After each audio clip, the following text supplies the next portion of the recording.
नींद आ रही थी, खाना खा करके जल्दी जल्दी उठा दिया गिरीश भाई ने। नींद ली नहीं है। कौन कौन दोपहर को नहीं सोते हैं यहाँ पे शुरू करेंगे? क्या बात है, बाकी लोग बहुत अच्छा। निद्रा जीत आत्मा है। गिरीश भाई ने तो अच्छा 1 घंटा सो गया है, ठीक है ना? चलिए अगली बार हम मिलेंगे ना तो स्लीप मैनेजमेंट में भी क्लास करेंगे, ठीक है ना? अब ब्राह्मणों को स्लीप मैनेजमेंट की जरूरत है? जहाँ हम लोग बैठ के सो सकते, मुरली क्लास में भी सो सकते, इतना अच्छा स्लीप मैनेजमेंट। ठीक है, चलिए आप लोगों का बहुत बहुत बहुत दिल से बाबा की तरफ से बहुत बहुत शुक्रिया है। आप लोगों ने हिम्मत करके समय पर आए, उसके लिए बहुत दुआएं दी। डिजिटल डिटॉक्सिफिकेशन, इसको आज के वर्तमान समय में मैं आपको एक अनुभव सुनाता हूँ। 2023 में, हाँ लास्ट ईयर 22 या 23 मुझे याद नहीं आ रहा, अगस्त महीने में हम दिल्ली में एजुकेशन विंग के तरफ से हम कॉलेजेस में प्रोग्राम कर रहे थे। दिल्ली यूनिवर्सिटी, JNU और भी बहुत सारे ऐसे इंस्टीट्यूट में हम प्रोग्राम करने गए। मेरा पहला ऐसा अनुभव था जहाँ जहाँ उन्होंने, मैं करीब 1 हफ्ता था वहाँ पर और दिन में हम करीब 3 प्रोग्राम एक दिन करते थे, कुछ काफ़ी ट्रैवल भी करना पड़ता था। तो हमारे दिल्ली के जो नेहा बहन हैं और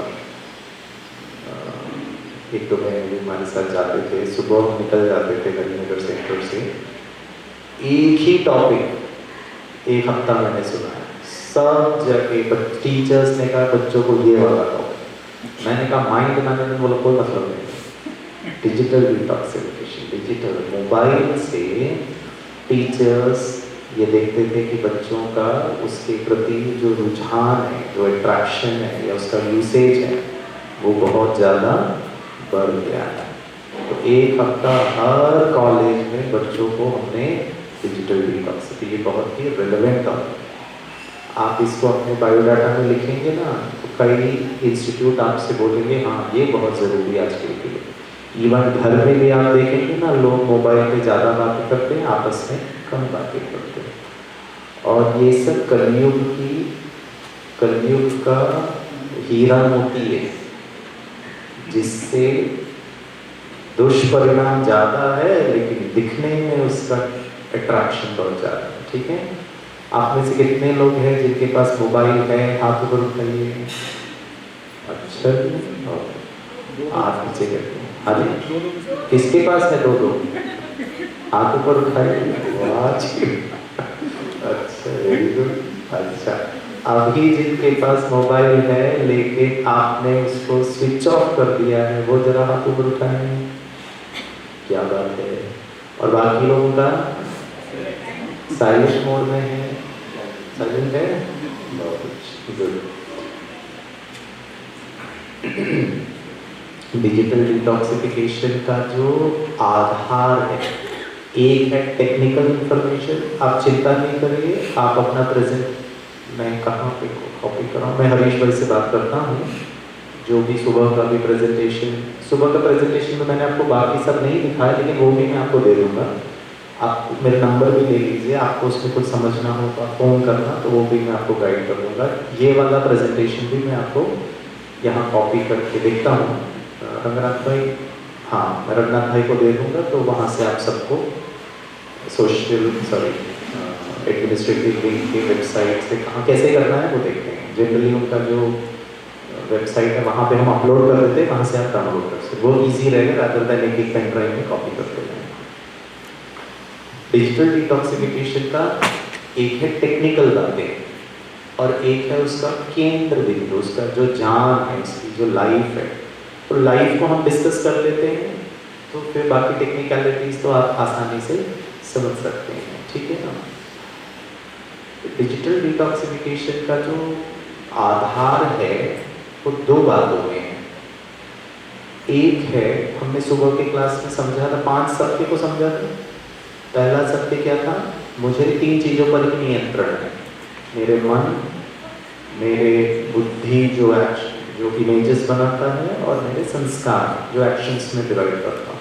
दूसरा सत्य ये था, I am a spiritual being on a human journey.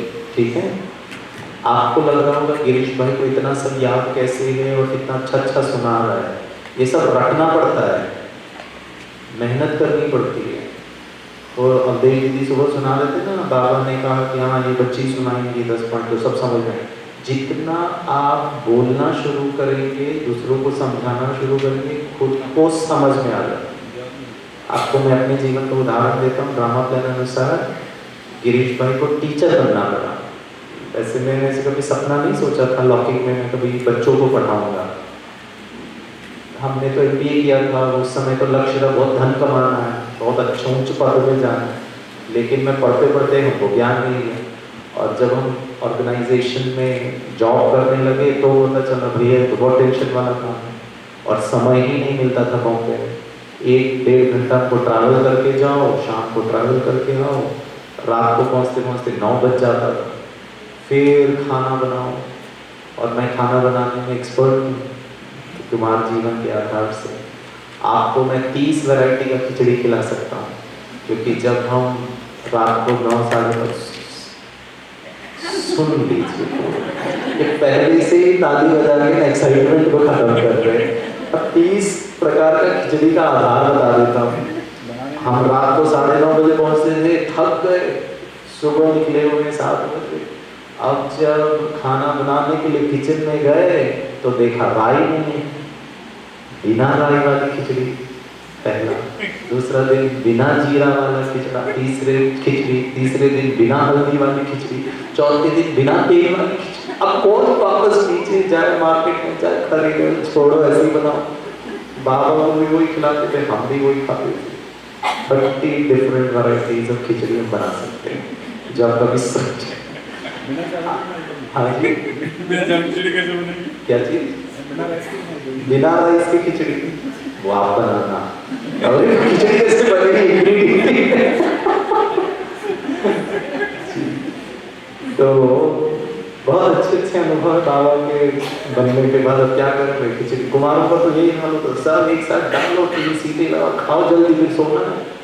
फिर सुबह उठ करके तो हमने कहा बाबा मेरे को ये वाला जीवन नहीं चाहिए, मेरे को टाइम ही नहीं मिलता। अमृत वेला भी होता है लेकिन पावरफुल नहीं हो रहा है, मुरली क्लास नहीं कर पाते, 5 मिनट बैठे फिर भागो, लोकल ट्रेन पकड़ने पड़ते।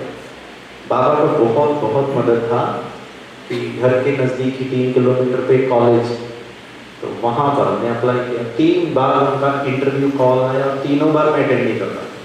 एक बार मैं कहीं बाहर था, दूसरी बार उनका जब लेटर मिला तो ऑलरेडी डेट निकल चुका था। थर्ड टाइम मेरे को कंजक्टिवाइटिस हो गया। 3 टाइम्स मैंने मना, मतलब मैं जा नहीं पाया। फिर होने के बाद मैं वापस कॉल करता था, प्लीज़ अभी आ जाओ इंटरव्यू के लिए। उन्होंने कैसे थोड़ी ना होता है, हमने एडवर्टीजमेंट निकाला, आप नहीं आए, छोड़ो। 3 बार इंटरव्यू मैं अटेंड नहीं कर पाया, लेकिन फिर उनका फ़ोन आया कि आ सकते हो क्या। 1-1.5 महीने के बाद मैं गया, और कमाल की बात पता है कि ड्रामा अनुसार जिस सब्जेक्ट के लिए उनको टीचर चाहिए था वो इंटरव्यू में क्लियर ही नहीं कर पाया था। और 1.5 महीना खत्म हो चुके थे, बच्चों को कोर्स कंप्लीट कराना है, तो एक ही मैं बचा। उन्होंने आ जाओ, इंटरव्यू नहीं लेंगे, सीधे पढ़ाओ, हमारे टीचर देखेंगे आपको पढ़ाना आता है, क्योंकि टाइम जा रहा है, तो स्टूडेंट को कंप्लीट करना। और मैंने वो सब्जेक्ट जिंदगी में कभी नहीं पढ़ी थी, और वो था लॉजिस्टिक्स मैनेजमेंट। हमने मार्केटिंग पढ़ा है, फाइनेंस पढ़ा, कि लॉजिस्टिक्स मैनेजमेंट क्या होता है। हमने कहा छोड़ो, जाते हैं। फाइनल ईयर के बच्चों को बिठाया, मैं 1 हफ्ते पहले उनके कॉलेज में जाकर लाइब्रेरी से 2-4 बुक लिया, पढ़ाया, जो भी आता था पढ़ा और सुना दिया। उनके टीचर्स ने कहा ठीक है, बच्चों को कोर्स तो कंप्लीट करा देगा, उतना तो है, हमको नौकरी मिल गई और हम टीचर बन गए। टीचर बनकर पढ़ाते समय मुझे बहुत सारी चीज़ें क्लियर हुई जो मैं पढ़ते समय स्टूडेंट क्लियर नहीं। क्यों? क्योंकि जब आपको पढ़ाना है तो आप सामने वाले के दृष्टिकोण से ही पढ़ोगे कि अगर बच्चे ने ऐसा प्रश्न पूछा तो उत्तर क्या होगा। अगर खुद ही पढ़ना है तो आप यूनिडायरेक्शनल ही पढ़ोगे कि मुझे समझ में आ गया, बस उत्तर लिखना है आंसर शीट में, मार्क्स सबको लेंगे। लेकिन जब आपको पढ़ाना है तो आप ये भी सोचोगे अगर किसी ने ऐसा प्रश्न पूछा, वैसा प्रश्न पूछा, अब जैसे हमारे हुसैन बहन मेडिटेशन करा रहे थे, स्टार्टिंग में मेडिटेशन करा रहे थे, ठीक है ना, और फिर हमसे पूछा आपको कितनों को शांति की अनुभूति हुई, किसको स्नेह की, किसको खुशी की, किसको शक्ति, हम सबने हाथों पर उठा दिया। अब मान लीजिए उसमें से किसी ऑडियंस ने पूछा मेरा तो मन भटक रहा था, हम में से भी कई लोगों का भटका होगा, 1 बार 2 बार 10 बार। और अगर आप उन्होंने पहले ही पूछ लिया दीदी आपने तो मेडिटेशन करा है लेकिन मेरा मन तो इधर उधर जा रहा था, मैं क्या करूं, अब आप क्या जवाब दोगे?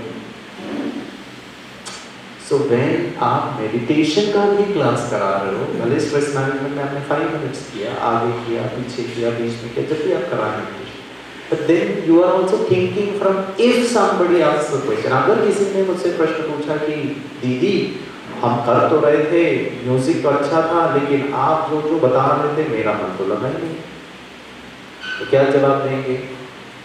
मान लो आपने कराया और मैं ऑडियंस हूँ, मैंने कहा दीदी सर आपने मेडिटेशन में मेरा मन भटक रहा था, तो मैं क्या करूँ? जवाब दीजिए। लंच के बाद का टाइम है, नींद आने की संभावना है, इसीलिए दीदी ने कहा था प्रश्न पूछो, एंगेज करो, जवाब दीजिए, हाथ ऊपर उठाइए। अगर आपसे ये प्रश्न पूछेंगे तो क्या जवाब देंगे? हाथ ऊपर उठाइए, 1 2 और कमाल है जी। कुछ लोग बोल रहे हैं हम ऐसा वाला टॉपिक लेंगे ही नहीं जिसमें प्रश्न की गुंजाइश। हम क्या आसान वाला संसार परिचय दीदी मैं दे दूंगा, वोटर थैंक्स मैं दे दूंगा, नॉट अलाउड।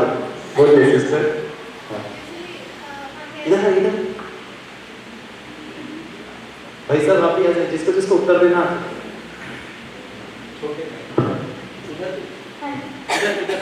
यूजुअली जब हम मेडिटेशन किसी को करवाते हैं तो पहला स्टेप ही हम उनको कहते हैं कि आप अपना मन को खाली कर दो, जो भी थॉट्स है थोड़ी देर के लिए उसको पॉज कर दो, फिर जाके हम उनका मेडिटेशन स्टार्ट करते हैं, फिर उनका फोकस हो सकता है। ये खाली कैसे करना? नहीं, उनको usually theoretically she is right, खाली करो। अब आप जेब खाली कर सकते हैं, मन को कैसे खाली? Usually I give this example कि सोच लो कल आपका एक प्रेसिडेंट के साथ आपका बहुत इम्पोर्टेंट मीटिंग है, तो आप मीटिंग कर रहे हो, तो अगर उस समय कोई और आपसे मिलने आता है तो आप उनको क्या बोलेंगे? You will tell them I see you later, don't disturb me now. So meditation भी वही चीज़ होता है, it is meeting with the self and it is meeting with the supreme. So when you prioritize this, तो जब let the thoughts come and go, you don't focus on it, तब आपका मन भटकेगा नहीं, you will be able to channelize your thoughts in the right direction. आपने हाथ ऊपर उठाया नहीं उठाया मतलब झूठ भी बोल सकते।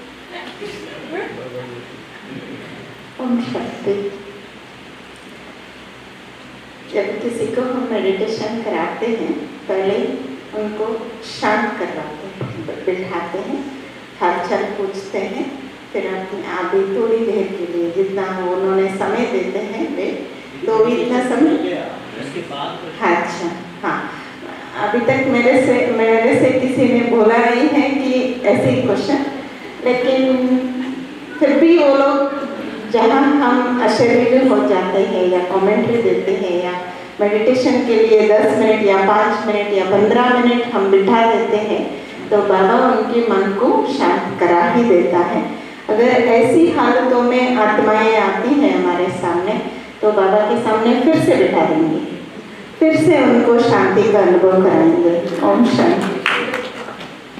इतनी पावरफुल आत्माएं, प्रश्न ही खत्म हो जाते हैं। ओम शांति। सुबह भाई साहब बोल रहे थे ना, अगर कोई मार रहा है किसी को, तो उसे मैंने क्या कहा था, आप शांत सुनो, कितने बन जाओ कि आपके प्रेजेंस से उसका हाथ का नारियल लगे ही ना, इतना पावरफुल ऐसे हमारे। अगर ये क्वेश्चन करेगा कोई तो उसके लिए ये कि उसने जो कमेंट्री दी गई है उसको ठीक से मतलब अभ्यास में नहीं लाया है, इसलिए उसका मन इधर उधर जा रहा है। तो ठीक से अभ्यास करेगा तो नहीं मन इधर उधर मतलब लग जाएगा, बाबा में कनेक्ट हो जाएगा। लगता है भाई साहब क्या कह रहे हैं, practice practice practice practice practice practice से हो जाएगा। आपका मन नहीं लग रहा है, इट इज़ नॉर्मल, हमारा भी नहीं लगता था स्टार्टिंग में, तो उसको थोड़ा अच्छा लगेगा कि ये टकलू भाई हमारे जैसा है, ये कोई बहुत एक्सपर्ट नहीं है और ये एकदम महान है और अमीजी है। तो you can make it easy and can give them some positive take away, it is okay, maybe you are doing it for the first time. आज तक मन को कभी हमने एकाग्र करने का प्रयास नहीं किया और all the 3 answers are right, आप उनको बता सकते हैं, ठीक है ना। जैसे कि गाड़ी चलाते हैं, तो गाड़ी चलाते सामने से कोई बड़ा गाड़ी आ रहा तो आप क्या करोगे, ब्रेक लगाएंगे, क्लच दबाएंगे और गियर को चेंज करेंगे, थोड़ा सा अपने गाड़ी को उसकी दिशा से अलग। ऐसे ही मन का भी ड्राइवर बनना आना चाहिए। अब एक दिन आप सीधे मारुति कार में बैठ के तो नहीं चलाने, आप ट्रेनिंग स्कूल गए, तो अभी हम आपको ट्रेनिंग दे रहे हैं, उसके लिए हम यहाँ पर आए हैं। आप धीरे धीरे ट्रेनिंग हो जाएगा ना, तो आप मन को भी एकाग्र कर पाओगे। 2 मिनट के लिए नहीं, काफ़ी समय के लिए आप कर पाओगे। That's how the mind learns, ठीक है। मन का लर्निंग कैसे होता है, वो डिजिटल डिटॉक्स में बहुत इंपॉर्टेंट होता है, ठीक है। उसका मैं केंद्र बिंदु, आधार बिंदु आपको बताता हूँ। 2 चीज़ें हैं, प्रश्न है आपसे, ये दोनों ही शब्द अंग्रेजी में है, हिंदी में मुझे नहीं पता, दोनों सेम है या अलग अलग है, आप हाथ ऊपर उठा के बताना, ठीक है। पहला शब्द है दैट इज हैप्पीनेस, हिंदी में उसको कहते हैं खुशी। दूसरा शब्द है उसको कहते हैं प्लेजर। अब हिंदी में उसको क्या कहते हैं मुझे नहीं पता, ठीक है। आपको समझ में आ रहा है प्लेजर? एक है हैप्पीनेस, दूसरा है प्लेजर। प्रश्न, ये दोनों सेम है या अलग अलग है? जिनको लगता है सेम है हाथ ऊपर उठाइए। अच्छा जी, अलग अलग। अच्छा, जिनको लगता है अलग अलग है हाथ ऊपर उठाइए। बहुत अच्छा। जिन्होंने अभी तक हाथ नहीं ऊपर उठाया वो जरा कृपया हाथ ऊपर उठाएं। हाँ, ये कौन सा कैटेगरी है? ऐसा बीच में हो सकता है, नहीं हो सकता है। हाँ, ये तीसरा कैटेगरी सबसे खतरनाक कैटेगरी है, ठीक है। ये महान लोगों का कैटेगरी है। हमको नहीं पता, आप ही बताओ, हम सुनने के लिए आए हैं। हमको पता होता तो हम आपके बाजू में बैठते होते, ठीक है ना, हमको क्या पता, ठीक है। चलिए आपको मैं और इजी करके बताता हूँ, ठीक है। मान लीजिए आपने मुझे इनवाइट किया सेवा के लिए आपके स्थान, ठीक है। हम आपके यहाँ सेवा केंद्र में हैं और आपने हमारे लिए भोजन बनाया। गिरीश भाई मीठा नहीं खाता है, थोड़ा सा रिस्ट्रिक्शंस रखता हूँ, तो लेकिन आपने बड़े प्यार से मान लीजिए मीठा गुलाब जामुन बनाया, ठीक है। तो मैंने कहा दीदी मैं तो मीठा खाता नहीं हूँ, आपने कहा नहीं नहीं हमने बहुत प्यार से आपके लिए एक तो खा लो, क्या फर्क पड़ता है, आपको कुछ तकलीफ है क्या? मैंने कहा नहीं, मेरे को तो डायबिटीज़ भी नहीं है, ब्लड प्रेशर भी नहीं है, बस ओके, लेकिन मैं थोड़ा ध्यान रखता हूँ। चलो ठीक है। दीदी ने कहा प्लीज़ थोड़ा सा खा लीजिए ना, बाबा की याद में बनाया। मैंने कहा ठीक है दीदी मैं खा लेता हूँ। अब हमने खाना वगैरह कंप्लीट करके गिरीश भाई ने गुलाब जामुन खाया, सचमुच बहुत टेस्टी था और हमने तो 2-4 महीने से खाया ही नहीं था मीठा। अब जब मैंने गुलाब जामुन खाया बहुत टेस्टी था, तो मैंने दीदी को कहा दीदी आपको दिल से बहुत बहुत धन्यवाद, आज बहुत समय के बाद गुलाब जामुन खाकर मैं बहुत खुश हो गया। खुश हो गया मतलब हैप्पी हो गया, ठीक है। ये स्टेटमेंट सही है या गलत है? सही है ना। सही है तो क्यों है, गलत है तो क्यों है? बस एक ही चीज पे आपको ध्यान रखना है, मैं बहुत खुश हुआ गुलाब जामुन खाकर, I am very happy. Is it happy वाला स्टेटमेंट करेक्ट है या प्लेजर वाला स्टेटमेंट करेक्ट है? प्लेजर है, प्लेजर वाला है। हाँ बोलिए, जिनको लगता है प्लेजर वाला स्टेटमेंट करेक्ट है हाथ ऊपर उठाइए। बहुत अच्छा। जिनको लगता है ये स्टेटमेंट गलत है वो जरा हाथ ऊपर उठाइए। जिन्होंने अभी तक हाथ नहीं ऊपर उठाया कृपया खड़े हो जाइए। एक तो कुछ कमेंट करिएगा। एक बार मैं भारतीय सेना का कार्यक्रम कर रहा, इंडियन आर्मी का। मैंने कहा जिनको टेंशन होता है हाथ ऊपर उठाइए, काफी लोगों ने उठा लिया। फिर मैंने कहा जिनको टेंशन नहीं होता वो हाथ ऊपर उठाइए, उसमें भी कुछ लोगों ने हाथ ऊपर उठा लिया।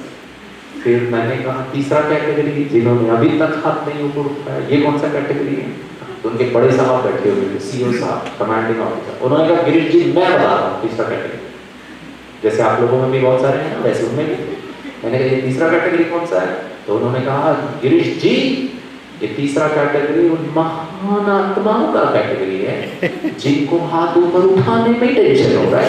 क्यों जबरदस्ती परेशान कर, आपका टेंशन वाला कार्यक्रम में इनको टेंशन हो रहा है, क्योंकि बेचारों का 1 घंटे के कार्यक्रम के बाद उनको काम वही करना है, वापस जाकर 1 घंटे यहाँ पे काम कोई नहीं करने वाला है। ठीक है, ये स्टेटमेंट गलत है। प्रेशर गलत है क्यों?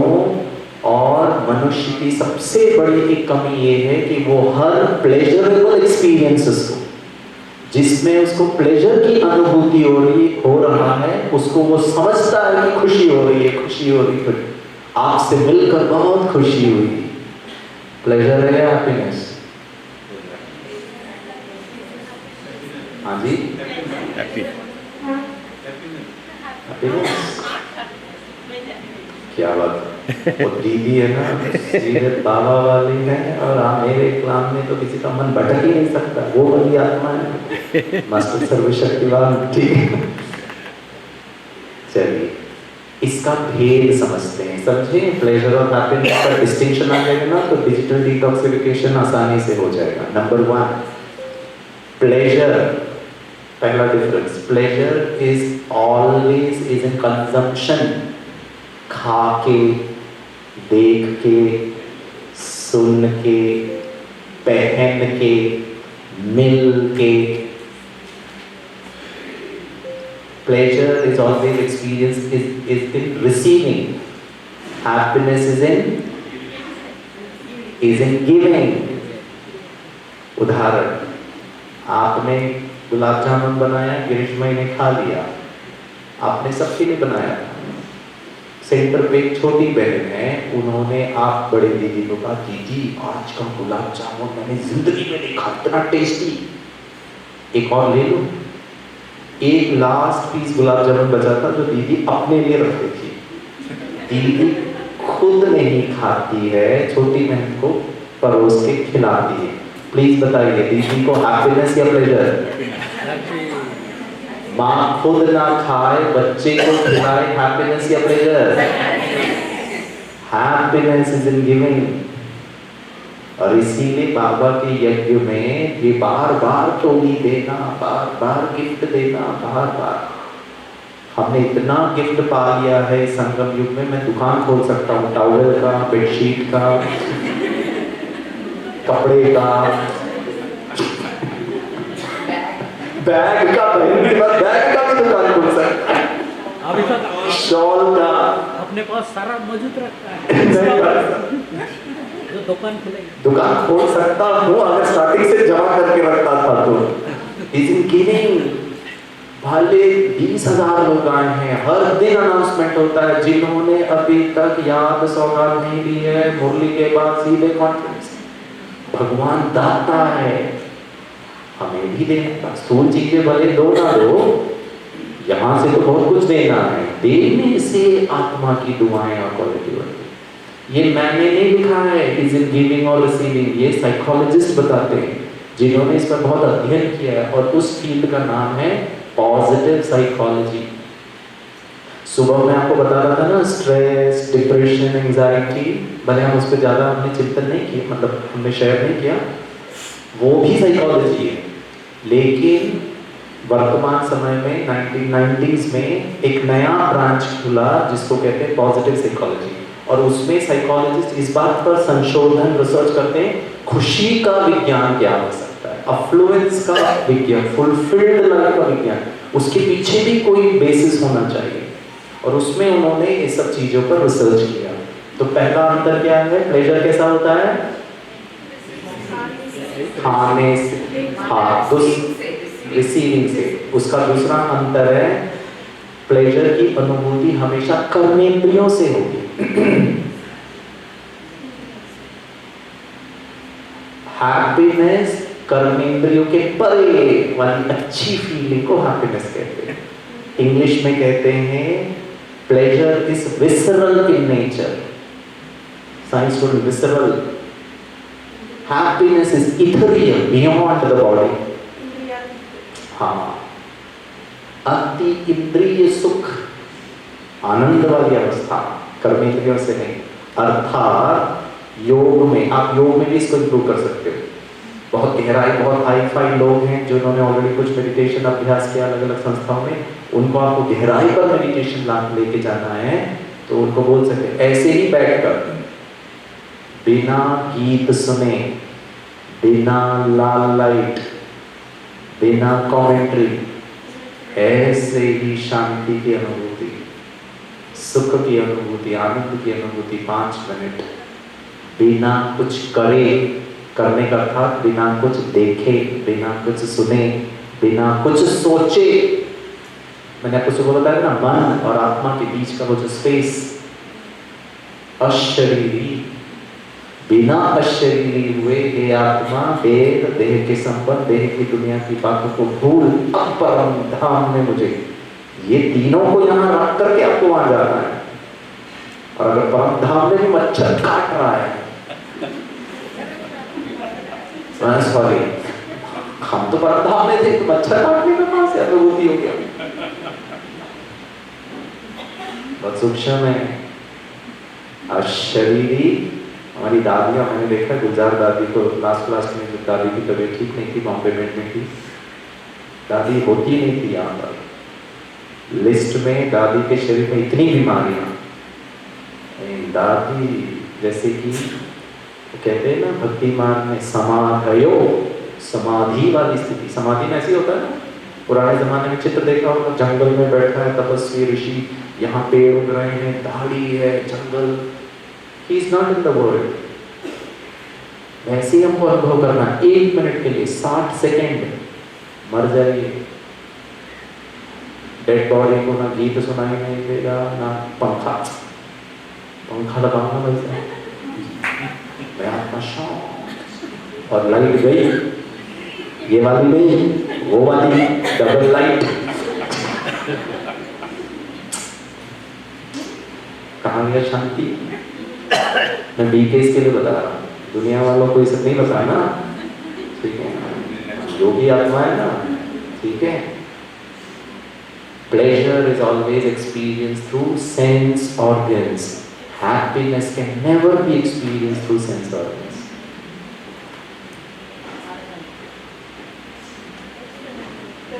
Pleasure. जितना ज्यादा मनुष्य आत्माएं इस पर अधीन हो रही है, मान के चलो, वो उतना कम आत्मा के लेवल पर सुख की अनुभूति नहीं हो रही। और हम बहाने बहुत अच्छे देते हैं, नहीं कमेंट्री के लिए यूज करते। तो जैसे सुबह दीदी बता रहे, ईयरफोन लगा कर 25 साल वाले, 30 साल वालों को जरूरी नहीं है ये। हाँ, स्टार्टिंग में आप कमेंट्री का हेल्प ले सकते हो। तो पहला ही डिस्टिंक्शन आ रहा है, अगर साधन, ये भी साधन है आत्मा के लिए, हाँ या ना? ये भी एक साधन है सेवा के लिए, ये भी एक साधन है, खाना, सुनना, देखना, समझना। अब मैं इस पर आधारित हूँ तो ये कर्मेंद्रिय आधारित है, और मेरा स्वमान ही ये है, मैं कर्मेंद्रिय जीत आत्मा हूँ। वो बोलने के लिए कर्मेंद्रिय जीत आत्मा हूँ, मेडिटेशन खत्म हुआ नहीं, और हमारा मोबाइल में हमारा जो मोबाइल का नोटिफिकेशन करके बजता है ना, हमारे यहाँ की भी घंटी बजती है। और बहनों का तो क्या कहना, उनको तो 5 मिनट लगते हैं मोबाइल तक पहुंचने में, क्योंकि उनके पर्स में इतने सारे जिप होते हैं कि उनको समझ नहीं आता जिप 1 है कि जिप 2 है कि जिप 3 है कि जिप के अंदर वाला जिप है कि उसके अंदर वाला जिप है। जब तक हाथ लगाते हैं गीत पूरा बज जाता है, ठीक है? रिंगटोन इतना ज्यादा बजता है। दुनिया वाले तो टिंग बजता है तो हुकुम मेरे आका, ये राजा और मैं गुलाम। हम तो ऐसे मोबाइल फोन देते हैं जैसे कि आदरणीय प्रधानमंत्री जी नरेंद्र मोदी जी ने मुझे मैसेज भेजा है और मुझसे पूछ रहे हैं, मैं मुख्य सलाहकार हूँ भारत का, और मोदी जी मुझसे पूछ रहा हूँ भारत और चीन का क्या करूँ, युद्ध करूँ कि नहीं करूँ, और अगर मैंने जवाब नहीं दिया तो भारत की अखंडता और सुरक्षा पर बहुत भारी चिन्ह हो जाएगा। इसीलिए मैं मोबाइल फोन खोल के देखता हूँ तो पता चलता है वोडाफोन अलर्ट, डेटा पैक खत्म हो रहा है, रिचार्ज करिए 2 दिन बचा। क्या delete. But what you don't understand is वो जो कमिटिंग है ना, आप जो देखना है, वो जो अर्ज है। डिफरेंस नंबर 3, हमने तो आपके सेंटर में गुलाब जामुन खाया, मुझे बहुत अच्छा लगा। मुझे याद है कई कई सेंटर में ना दीदी हर दिन, अभी मैं इंदौर में था यहाँ आने के पहले, केरला से फिर उसके पहले मैं इंदौर में था, शिवानी दीदी का प्रोग्राम खत्म हुआ, उसके बाद 5 दिन का शिविर रखा था। दीदी हर दिन रात को खाना कंप्लीट किया नहीं, कल सुबह क्या खाएंगे, नाश्ता कंप्लीट किया नहीं, दीदी दोपहर को क्या खाएंगे। मैंने कहा दीदी ब्राह्मणों का सबसे बड़ा प्रॉब्लम ही है, आप दोपहर का खाना गले से खत्म नहीं हुआ, रात्रि भोजन में क्या खाएंगे, ये खाएंगे, वो कुछ वैरायटी खाते हैं, कुछ वैरायटी बनाते हैं आपके लिए। तो मैंने कहा दीदी गुलाब जामुन मिल सकता है, क्योंकि तो बहुत अच्छा लगा। दीदी ने कहा आप बोलिए। फिर मुरली क्लास दूसरे सेंटर में था, वहाँ गया तो वहाँ की बहन ने पहले फोन किया, गिरीश भाई नाश्ते में क्या खाएंगे, गुलाब जामुन। दोपहर के भोजन में गुलाब जामुन, रात्रि भोजन गुलाब जामुन, सुबह दोपहर रात गुलाब जामुन, दूसरा दिन गुलाब जामुन, तीसरा दिन गुलाब जामुन, चौथा दिन गुलाब जामुन, 5वां दिन गुलाब जामुन, गुलाब जामुन, गुलाब। सबसे बड़ा problem with pleasure in context of digital detoxification, gulab jamun gulab jamun gulab jamun gulab jamun is equal to addiction. अब वो एडिक्शन में आ गया और किसी दिन गुलाब जामुन ना मिले, क्या बात है जी, इरिटेशन। अब गिरीश भाई की आंतरिक स्थिति गुलाब जामुन ना मिलने से डिस्टर्ब हो रही है। आपने कहाँ देखा होगा छोटे बच्चों को मोबाइल फोन आप जबरदस्ती हाथ से छीन लीजिए, मम्मी ने कहा पढ़ो, आप मोबाइल मत देखो, टीवी बंद। अभी क्या सा रिएक्शन होता है, वो छोटा बच्चा रिएक्ट कर रहा है इस उम्र में। प्लीज मान के चलिए आपका ब्रेन कैसे कैसे प्रोग्रामिंग कर रहा है, वो भी मैं बताऊंगा टेक्निकल में। आपका ब्रेन का शेप चेंज हो जाता है, वैसे कोई शेप चेंज नहीं हो जाता है, अंदर जो न्यूरल नेटवर्क्स हैं उसमें बहुत चेंजेस आ जाता है। Happiness happiness happiness happiness happiness happiness happiness happiness will never lead to addiction. वो आप अतीन्द्रिय सुख में पहुंच जाओगे, आप उतने बेहद के वैरागी बन जाओगे, आप उतने ही नष्टों मोहा हो जाओगे। मोबाइल मिले ना मिले, हम ऐसे ही बैठ कर, लाइट है नहीं है, अंधेरा है गीत है नहीं है, मधुबन में हूँ, घर में हूँ, सेवा के स्थान पर हूँ, कहीं पर भी हूँ, आई जस्ट नीड 1 सेकेंड, मैंने स्विच ऑफ किया शरीर का, प्लेजर का, आनंद वाला, अतीन्द्रिय सुख वाला, मैं आत्मा, मेरा ओरिजिनल नेचर। वापस सुबह वाला प्रश्न, मैं कौन, सुख स्वरूप। पता है मैं क्यों कह रहा हूँ ये? एक बार हम जानकी दादी जी के साथ, जानकी दादी के कॉटेज में, काफी समय पहले की बात है, नुमा शाम का योग कर रहे, दादी की तबीयत ठीक नहीं थी, तो एक दो वरिष्ठ भाई ने कहा चलो बीच में हम सब बैठ के योग कर रहे थे, दादी भी बैठ के योग कर रहे थे। मैं नाम नहीं बताऊंगा, भाई साहब को दादी ने हम सबको पूछा क्या किया मेडिटेशन में। हम लोग तो सब रिवर्स गियर में गाड़ी ढाल दी, आपको बोल के कुछ गलती हो गई, दादी तो most stable mind in the world. हम सब चुप रहे। हमारे साथ एक वरिष्ठ भाई थे मधुबन निवासी, वो बड़े युक्ति, उन्होंने दादी को पूछा, दादी आपने क्या किया मेडिटेशन? जवाब, उत्तर भी जवाब के फॉर्म में, ठीक है ना। तो बड़े भाई साहब ने कहा दादी आपने क्या किया? तो पता दादी ने क्या कहा? एक शब्द, नथिंग, मैं तो कुछ कर ही नहीं रही। हम तो सोच रहे थे कि कमेंट्री करा देते ना, दादी में अपने को आत्मिक स्थिति में आए।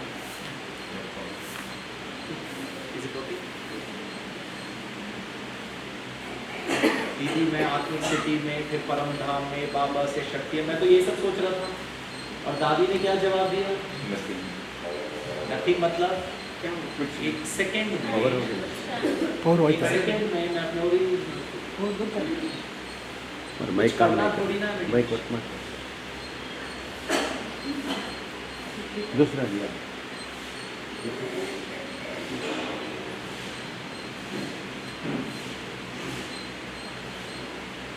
Happiness will never lead to addiction. उसको फिर बाबा नशा कहते हैं। वो भी नशा है, लेकिन वो नहीं भी प्राप्त होगा, आपको योग करने का टाइम नहीं मिला, आप कुछ नहीं कर पा रहे हो ना, सेवा में आप आनंद को अनुभव कर सकते। दादियों ने कभी कंप्लेंट नहीं किया कि मैं बहुत बिजी हूँ, मैं बहुत बिजी हूँ, मैं बहुत बिजी हूँ।